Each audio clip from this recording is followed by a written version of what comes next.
dealt with some non-Tennessee subjects here over the last few days.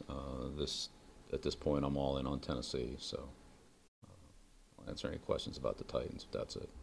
Preparing for Tennessee, did you address any of those non-Tennessee subjects? Did your team about? Yeah, we're on Tennessee.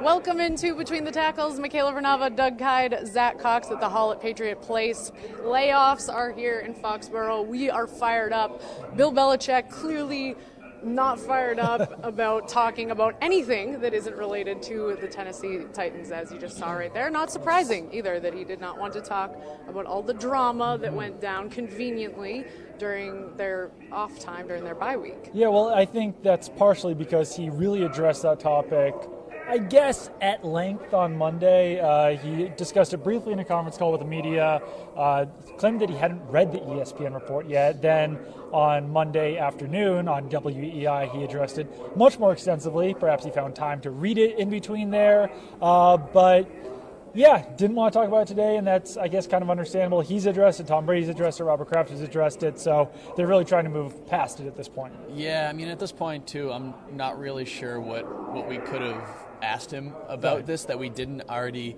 ask him yesterday in our conference call, or the WEI didn't already talk with him about last night. I mean, it's a story that a lot of people are still talking about, but I don't think there's really much more layers to dig down into it. Well, Tom Brady's reaction is something that as soon as the story broke, I was constantly refreshing his Instagram feed because I knew that he would react in some way. Get the TB Times on the case. He has hit Instagram. He has taken it by storm. He's always posting stuff with a little sub-message, and which is pretty great. So let's start with our social stack right now, and this picture, cool picture from I assume that was the really foggy game that we Falcons were here game. at Gillette Stadium, but the caption is what really does it. Fate whispers to the warrior, you cannot withstand the storm. The warrior whispers back, I am the storm. Yeah, he's going all Walter White on us. Yeah, he really is. This is a pretty great quote. I'm not going to lie. I hadn't heard this quote before, but I kind of got chills when I read it. I was like, oh, all right, cool. I feel like good quote. I feel like this is the quote that you would have on like the back of like a high school football camp T-shirt. Yeah. I like it. That quote is by Unknown, by the way. Unknown. I was waiting for it to All be claim like credit. I came up with it. Yeah, Feel free to credit Doug Kyde for that. I don't think it quote. works that way, but good stuff. And I don't want to dwell too much on this topic because there's a lot of X's and O's in football to actually be talked about, and quite frankly, I find this stuff exhausting. I'm sure you guys too, but you at this point, yes, it was for all fine the over the nitty gritty details. Doug, I know you did a big analysis of the Seth Wickersham piece that can be found on Nesson.com. What I want to talk to you guys about in relation to that story is just how it may or may not affect the way things go down on Sunday. And one thing that I've been thinking about that I didn't think about at first when I first read the article, but that all the sources, and a lot of people have mentioned that no sources are actually named, not a single one, but whoever is offering up this information, does this at all plant a seed of mistrust in, say, Tom Brady? Is he maybe thinking to himself going into this game where he should be focused on Saturday's game? I might have said Sunday earlier, but Saturday's game. Wondering, who's leaking out this information that's supposed to be private stuff? Maybe, I guess. I mean, yeah, I'm sure that he is wondering that because obviously this is coming from somewhere. Seth Wickersham wasn't just making this up out of thin air, but I mean, this team has handled so many other distractions in the past that I can't really put too much stock into thinking that this is going to affect their play on the field. I don't know. I don't really subscribe to that, I don't think. What's your thoughts on that? Yeah, no, I kind of feel the same way. I'm sure that there are whispers within the building over right. who because as much as the Patriots players like to say that they don't even know what we're talking about, right. they haven't heard, they didn't know that there was any ESPN story coming out. Everybody's read it. I'm sure Bill Belichick has talked to the team about it. I'm sure there is some curiosity there. But I think if anything, this will just kind of galvanize the team even more. If it's one of those, they can go out and say that, look, the whole world thinks that this is coming to an end. I don't know, bind together all that nonsense. I mean, I don't think it's I know ignore the noise is kind of a cliche, but I do think the Patriots are pretty good at kind of putting that stuff to the side. A Patriots hater, I think this is the worst thing that could have happened, because the Patriots have been in this situation before where, not that their backs are against the wall, but people are saying this, that, the other thing, and I think that there is nothing stronger than a pissed off Tom Brady. And the guy's already got everyone who, since Jimmy Garoppolo was traded, that whole saga that went on about when is Tom going to hit the cliff, and he's 40 years old now. He has, I mean, nothing to prove, but everything to gain from this, and to be able to say, okay, watch me go win a 6th Super Bowl with another huge firestorm of drama surrounding me, I feel like is something that is just going to be extra motivation for him and for Belichick. Yeah, I would say, from your original question, it must be kind of annoying for Tom Brady to look at this story or read this story and see all these like little details about how he like hugged Robert Kraft, or that he complained they didn't win Patriot of the Week, and just think like, is every single thing that I possibly do like overanalyze? Like, the answer is yes. Like, if I came to the media workroom like in a good mood one day, like to think that like everyone would like overanalyze that would just be so obnoxious. To constantly think about how you're acting in every moment of every day. And I mean, if there's people within that building who are actually doing that with Tom Brady and holding these things against him, that's got to be kind of annoying. It might be in the back of his mind, but I don't think it's going to affect his play. My favorite line from that article was that he was cajoling around the practice field. Right. Which I don't like the think guy was maybe just in a good mood that day. Maybe he got more sleep. That he was frolicking, cajoling around the practice field when Garoppolo was traded. That was my biggest, I don't want to say issue, but I guess takeaway from the whole article, is that it seemed to take a lot of little minute details, some of which are absolutely true, some of which have been kind of debated and you can view different ways, and tried to paint a really broad picture that I don't think is particularly accurate, or at least seems like a stretch, like you said, like seeing Tom Brady hug Robert Kraft and say, oh, look, he's taking his side over Bill Belichick. He hugs Robert Kraft after every single game. Like, just little things like that. And overall, but going back to one of your points earlier, I guess if you could say that anybody looks bad from this piece, it's Tom Brady. I mean, it was billed as a Patriots hit piece, but it really wasn't. I mean, the organization doesn't really look bad. I mean, I guess like if you disagree with the fact they traded Jimmy Garoppolo, then you can disagree with the trade of Jimmy Garoppolo. But there's no cheating scandal in here. There's no ridiculous thing. It's just Tom Brady looks like a little bit whiny at parts, and that's really it. And the thing with Garoppolo, I mean, it's just that like none of this was new. It has been long talked about whether or not Brady was helping Garoppolo as much as he could, or whether he was kind of just leaving him to the wolves. And he had been asked about that, and Garoppolo even said that, which of course Garoppolo is not going to come out and say, yeah, no, Tom's really mean and not helpful. But I mean, from everything that, I mean, anytime I talk to Jimmy, I don't know if you guys heard anything else, but he's always made it seem like Tom was helpful enough. I mean, we might find out for real in like 15 years once Garoppolo's career is wrapped up. But yeah, no, I think that a lot of things in there were kind of over dramatized, and like even the opening, like blaming Tom Brady screaming at Josh McDaniels about this strife within the organization. All right, then what happened in 2011 when he was screaming at Bill O'Brien on the sideline? Was there strife within the organization at that point too? And then at the end, something about Bill Belichick walking out into the field in short sleeves, trying to tie that into Tom Brady doing the same thing. It was just like, where are you even going with that? There were a lot of connections drawn. The thing with the Chris Hogan injury too, that was probably the most glaring one for me. Blaming Chris Hogan's injury on Tom Brady's injury, disregarding the fact that he only had one injury at that point, and disregarding the fact that that's a play that the Patriots run every single game. And it just, some things like that just kind of seemed like a bit of a stretch. I know Wickersham is a well-respected writer, and I've heard a lot of writers come to his defense, and he is standing by what he wrote. And my thing is, when I read the article, it's not that any of it seems off base necessarily, the facts that are there, except for, I guess there are some that the Roger Goodell, the inside stuff that Kraft and Belichick. But as far as the incidents that you guys are referring to, it's like, yeah, we all know that happened, and it seemed like there was a lot of, like, the fact that Josh McDaniels' father was in this, it's like there was a lot of unnecessary facts that kind of, I feel like, just distracted from whatever point was trying to be made, that it's hard not to think that a lot of it, even if it is going on, was not just embellished. And my biggest thing, too, is I've thought about it as, I mean, think about any successful business, anyone you know that works well together. Those people aren't necessarily best friends and grabbing beers after work. Yeah. My dad has always said to me, I don't know the exact quote, but something like, if there are two business partners that agree on everything, you don't need one of them. And I always remembered that. He said that a couple times. It kind of stuck with me, but it's just to say that the best, most successful, usually teams or partners, are people who don't think alike and don't necessarily agree on everything.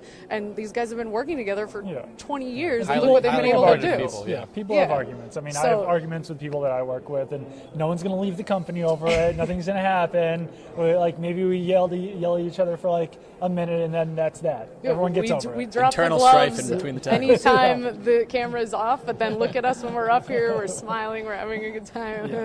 We're gonna fight after this. It just drives us harder in these podcasts. Yeah, very motivated. I am the storm. You guys cannot withstand. I thought I was a storm. Well, maybe someday we'll find out. But for now, I think it's me, Hurricane Michaela. All It's right. been known to strike. Bomb anyway. Cyclone Doug, though. Oh, that's tough to continue. Burn. Zach, would you like a storm name before we move on to the injury update? I'll brainstorm one. By the end of the show, I'll have a good one. Tsunami Zach or something. See, you're just like a I'll take passing typhoon. summer Typhoon rain sounds if you Typhoon, can't think of one off the top of your head. Ouch. Sorry. See how it is. You're just like a bright, sunshiny day. Anyway, injury update. Almost a full house out at practice.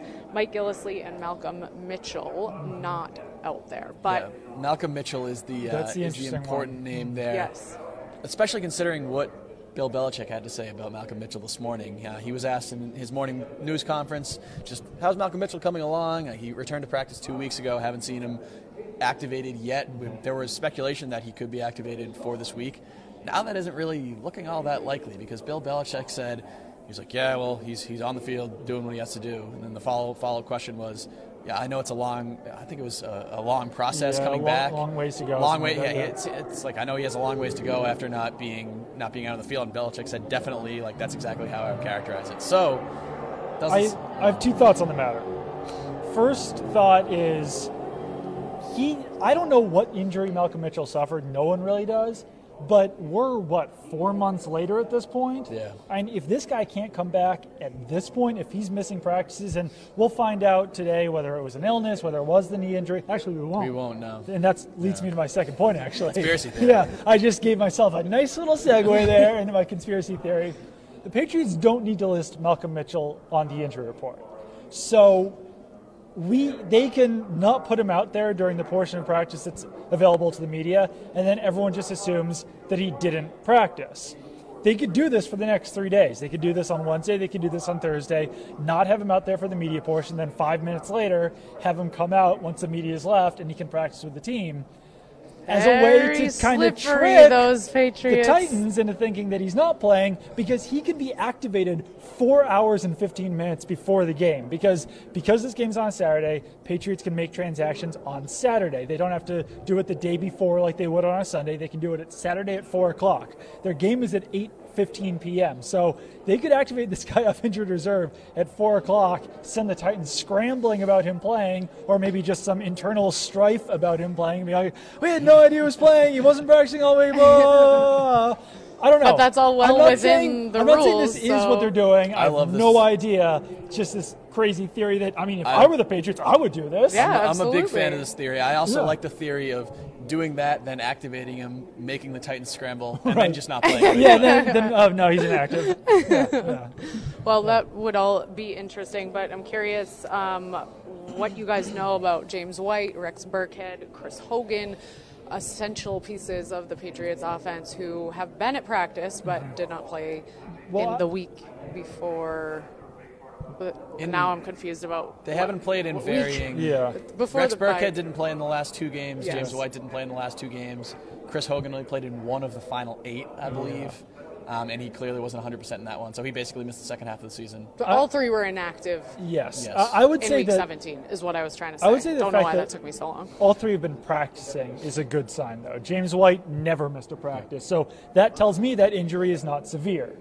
because if it was a high ankle sprain or if it was a severe injury, then he would have been missing practices. Chris Hogan was named a practice player of the week after week 17. That means that he was practicing enough to do that. And the diagnosis all along on Rex Burkhead, or on the timeline all along, was that he could come back for the playoffs. So I think we're looking at 3 guys who will probably be on the field on Saturday. We don't know that for sure, but just kind of reading through the tea leaves on that one, the fact that they've been practicing with the timetables that were listed, I think that they should probably be good to go for this game. Yeah, I mean, I don't know for sure, but I'm saying at least a few of those players who were absent in Week 17 probably could have played in that game if it was a playoff game, considering that James White had been practicing, Rex Burkhead now has been practicing for a little while. So, yeah, I would definitely expect to see all 3 of those guys. Mike Gillisley, looks like we won't see him in this game. Who knows if we see him again in a Patriots uniform, but yeah, he was not out of practice today, so I would not expect him out there this weekend. All right, well, let's move on to scouting the Tennessee Titans, because I'm not going to lie, I didn't really think this was how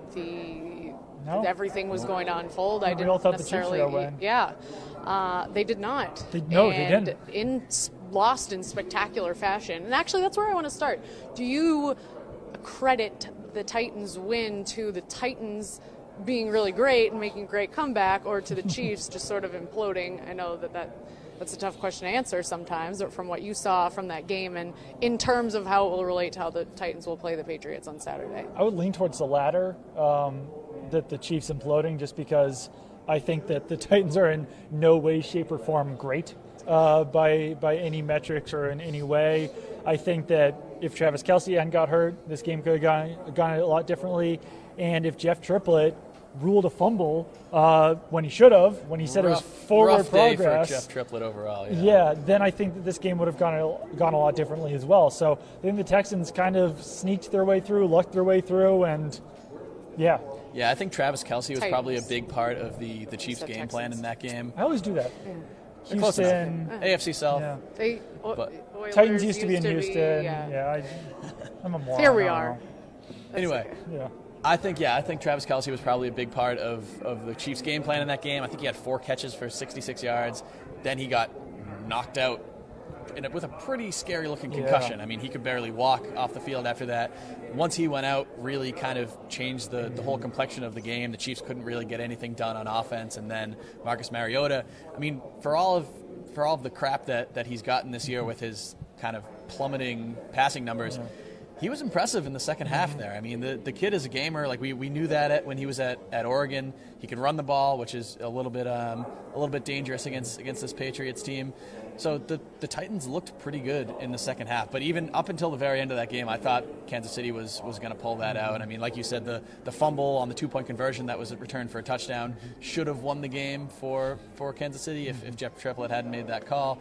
But yeah, very surprised that the Titans are in here, not really expecting a whole lot from them. I mean, they've got some interesting pieces. But like you said, they did look good in the second half of that game. I was most impressed by Mariota's block. I thought that was pretty impressive. That was awesome. But, I mean, that's not typically what you look for in a great quarterback performance. Also, the fluke play when Mariota passed the touchdown to himself, that was super cool, but also a fluke. Right, that hit off a defender, right? Very bad second half for your boy Darrelle Revis. Hit off his hands, and then he had 2 plays late in the game where he just kind of loafed his way over. He did not want to be out there at all. You know how people talk about like Bill Belichick, the GM, versus Bill Belichick, the head coach? You've kind of got Marcus Mariota, the receiver, and Marcus Mariota, the quarterback. Like, I don't know where you could go with this, but Marcus Mariota, the receiver, bailed out Marcus Mariota, the quarterback, on that play. Big time, and I guess, it proved Giselle wrong from back in the day when she said that her husband cannot throw and catch the ball. Marcus Mariota Jimmy Garoppolo's done that too, though, right? I think so, yeah. He didn't have a pass from himself. No, he didn't catch a touchdown, but I think that happened with the Patriots last year. He caught his own pass.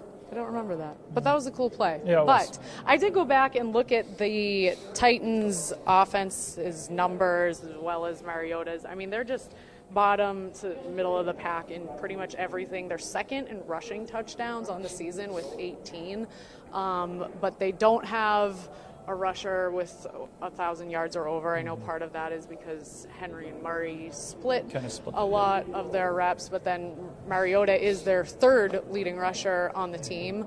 So I guess their ground game is is going to exotic be what smash carries mouth them is at all. what Mike Mularkey calls it.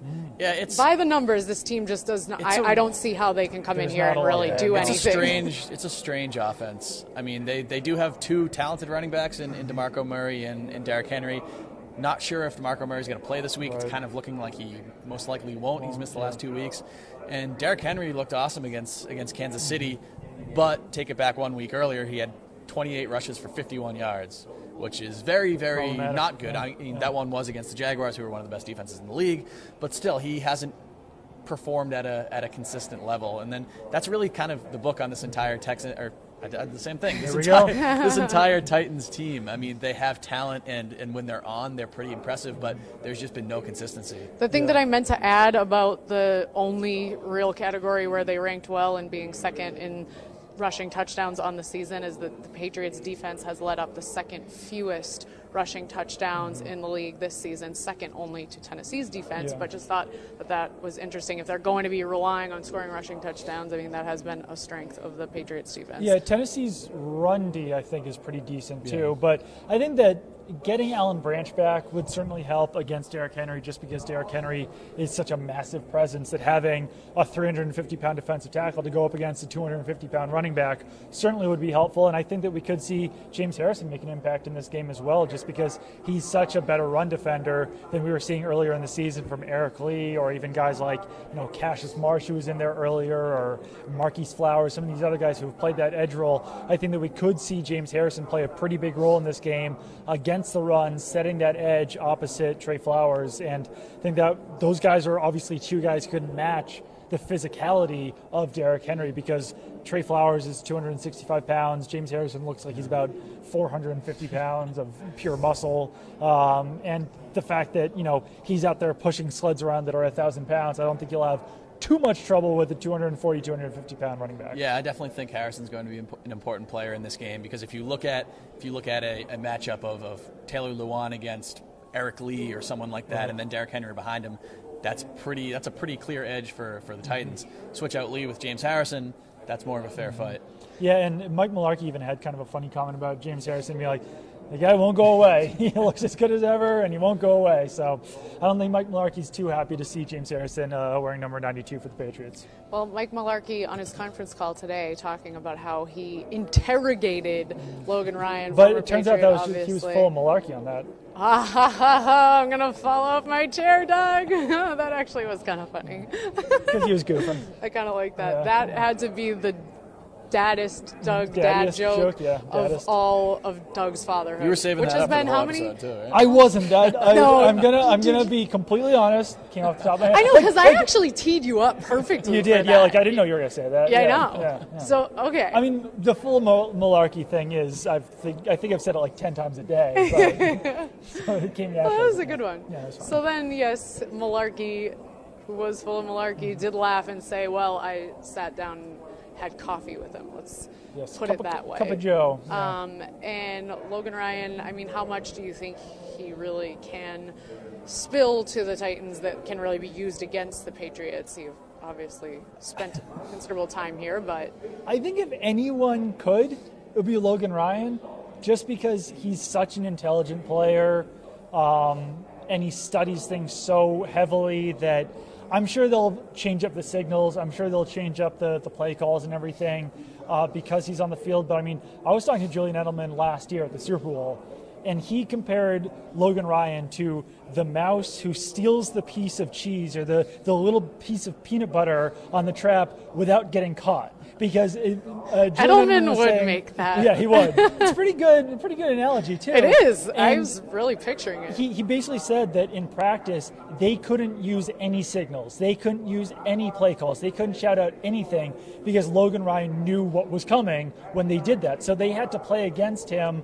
as if like the defense knew the offense, or else he would get those interceptions. He would make those plays. So I don't know. I was talking to Eric Rowe about this yesterday as well, saying, like, how much can this really help? And he said that it'll help more, like, his experience going up against, whether it's Danny Amendola or Chris Hogan or if Malcolm Mitchell plays, because I think they will change up the offense a lot in this one, and they probably have over the last year as well.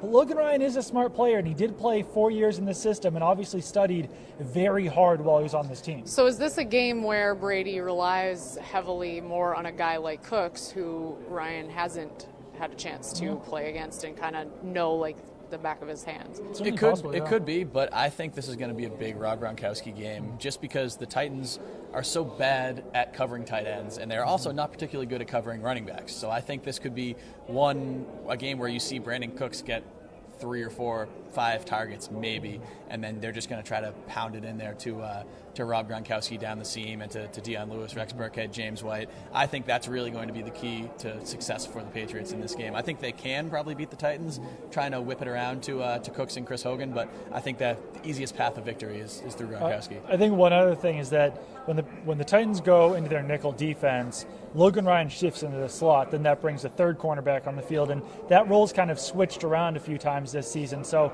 I think that the Patriots might try to force the Titans into their nickel defense and then go after that cornerback who's not Logan Ryan and who's not Adoree Jackson, because that's probably going to be either Chris Hogan or Brandon Cooks going up against that guy. So that could be a favorable matchup there for the Patriots offense. All right, well, overall, I just don't see how the Patriots don't walk away with a win on Saturday night. But I called it a let's get cakewalk. to our keys to victory. What are the keys to them baking a good cake? Showing up.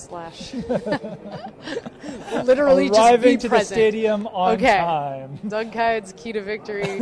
Titans just fans be are not there. very happy with me. I wrote something that was like maybe a little bit over dramatic about how easy this game is for the Patriots. But I mean, if the Patriots lose this game, it's embarrassing. It would be the worst playoff loss of the Brady-Belichick era. It would be even worse than the 2010 Jets game that everyone always talks about.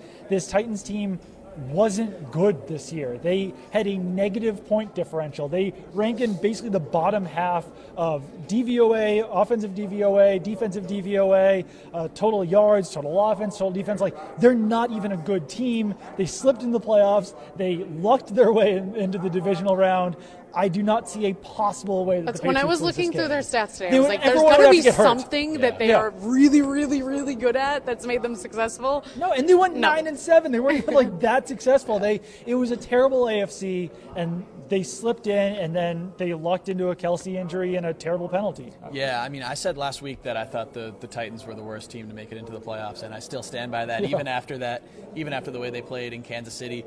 If Mariota has the game of his life, if Derrick Henry runs for 150 yards, if maybe Kevin Byard or Logan Ryan comes up with an interception, I can maybe see an instance where this game plays out a little bit like the Texans, the actual Texans game last year, where it was kind of close for the first half and into the third quarter before the Patriots sort of pulled away. But that's really the closest I could see this Titans team getting. I mean, the last line I saw was 14 points, and I think they're going to have a pretty easy time covering that, honestly. I fear that if there is a colossal upset, I will not be able to handle from now until the beginning of next season. Things are just going to fly off the handle with the collapse of the dynasty absolutely. and the end of Belichick Brady. It's true. And It's it's gonna be all a we're going to very talk bad about all situation. summer. Yeah. And I'm already stressing out just thinking about it.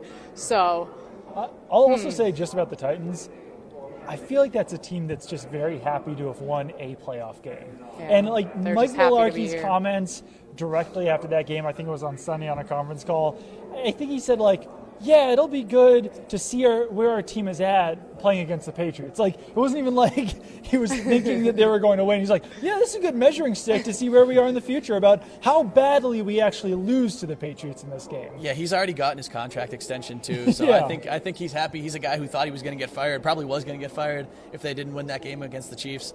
Now he's got to win. He's got another year on his job. I think it's all gravy from here for the Titans. all right. Well, looking forward to Saturday nonetheless. Let's move to final thoughts, and I have one this week, guys. Let's hear it. And this is something that I have thought about even before this ESPN report came out, and that is that Jimmy Garoppolo will be back in Foxborough. That low-key, underneath He's probably all got some of stuff this, to pick up in his apartment or they something. have You're right. had no, back in the locker room, back Maybe out he on the likes field, Moe's. back in a Patriots jersey. I do like Moe's, but that there is just some small wrinkle that Belichick and Kraft are just sitting there laughing while everyone else freaks out, and before we know it, they've already on the low worked something out with Don Yee, and he's going to be back. That's my take. Interesting. It's an interesting take. I think that he will sign a long-term contract this offseason, but we'll see. I mean, maybe it'll be, in 15 years when the heir apparent to Brady is slowing down, then they bring Garoppolo back when he's 41 years old to That win a Super doesn't Bowl seem, where it all that seems started. even less likely than what I said. Ooh, I don't know. But I stand firmly by what I said. All right. I don't think I have many final thoughts. Worst take I saw last night, we're going to start this off as like a segment in the Yeah, future, we are. but the worst take I saw last night was that Pete Prisco, that's his name, right? Pete CBS, Prisco yeah. from CBS said that he made fun of Jalen Hurts, the Alabama quarterback, for smiling after his team won the national championship because Hurts got benched in the game. He was like, "You're smiling? You got benched." Like, come on. The best was I would. It was like a classy move. Yeah. He's like, Like, I okay, wouldn't be buddy. smiling. I just thought it was a. I mean, I'm sure it was wild take. a rough situation for him. Yeah, I can't but- imagine that's a good feeling, but at the But same yeah, that's- time, that's you why win. you give so- credit to the exactly, kid. right, I mean, right. And it's also It is a tough situation. 14-game Wow. season. The guy started 13 and a half of the games. He Yeah. played in 13 and a half of games So, like, and he led led them them to there. that point. And Absolutely, I mean, no. he was happy for the freshmen. And yeah, no, it was a wild take. Yeah. I just was expecting your worst take of the week to be Patriots drama related. was The your- second worst take of the week was from my friend Ben Volen, who tried to argue that a team going 5-1 in the Super Bowl was better than a team going 5-4 in the Super Bowl. Because How Patriots do are you 5-4. Yeah, but, Because it's, I think it was a choice. It was a what would you rather have? Oh, would you rather have your team go 5-1 Yeah. or your team go 5-4? So would you rather have your team make 9 Super Bowls or would yes, you rather I have your get team make shit 6 in Super Bowls? Yeah. But I like I'd Ben. go with 9. I love Ben. Wait, so you're saying that it's better to 9. go 5-4? Yeah. Yes. Yeah. Yes. Yes. Okay. Yeah, that's an interesting take. Yeah.